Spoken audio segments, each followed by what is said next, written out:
Ukraynalı məşqçi Yuri Vernidub Neftçidə birinci qələbəsini qazanandan sonra aləmi qatdı bir-birinə. Ukraynada süni meydançada oynamaya icazə vermirlər, amma siz icazə verirsiniz. Bunu Vernidub deyir. Bu haqda biz illərlə deyirdik, söyləyirdik, məşqçilər də bunu deyirdi ki, bu Azərbaycan futbolunun bəlasıdır, gələcəyi məhv edir, amma heç kim qulaq asmırdı. Çünki bu böyük bir biznesdir, bu bizneslə məşğul olanlar var və onlar istəmirlər böyük pullar itirsinlər. Əlbəttə süni meydançını eləmək asandır, nəinki təbiini.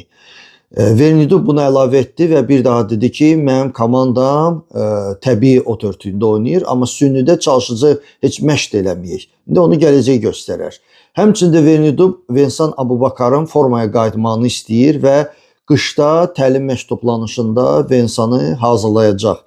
Vensan özü də istəyir formanı qaytarsın. Çünki Kamerun milli komandasından qıraqda qalıb, ona Kamerunun tarixində ən məhsuldar futbolçu olmaq üçün 11 top lazımdır vurmaq.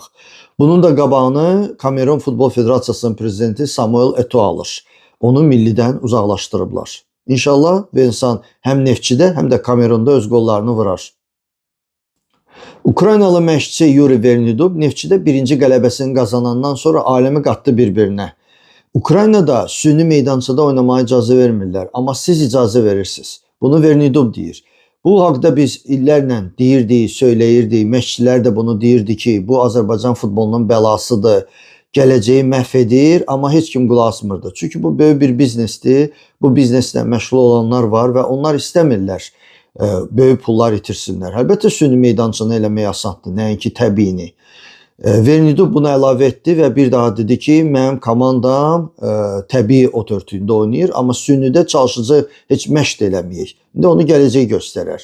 Həmçində Vernidub Vensan Abubakarın formaya qayıtmağını istəyir və qışda təlim məşq toplanışında Vensanı hazırlayacaq.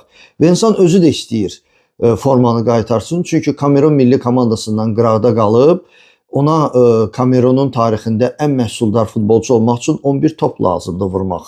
Bunun da qabağını Kamerun Futbol Federasiyasının prezidenti Samuel Eto'o alır. Onu millidən uzaqlaşdırıblar. İnşallah Vensan həm Neftçidə, həm də Kamerunda öz qollarını vurar.